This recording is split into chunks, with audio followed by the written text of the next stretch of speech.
le kum kim jam hala ayimu ante di wiye dina ka le mu anebe e bong kim jam to le mu ambon kim jam le abong murala kum sang to le murala kum so ingela muranebe le an kum so inohe mansibe le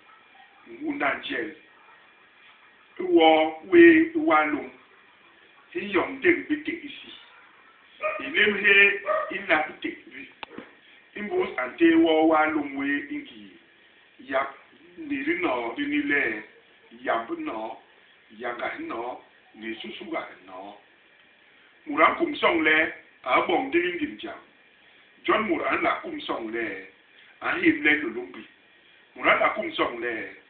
nyenu mulumpe baile balbosi murala kum song le a por dig maniga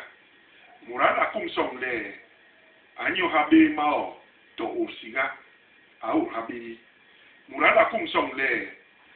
abu habimbi murala kum song le anke na long ye longele kenga ikene busu ingeda murayo nosbe ijam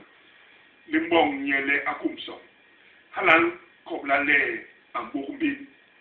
ni nye akoli ni kokse jodu nokle nko sonye ilienwana umalagbang indapaya hala we ingera umbombi ulamabem nogos hala kinye unokle uyewo unibe nang gwegwe inyu hala nyen ibalebo ngwes kumsong urma hongol mong longelo ovo olu tigale le buwa le kwelwe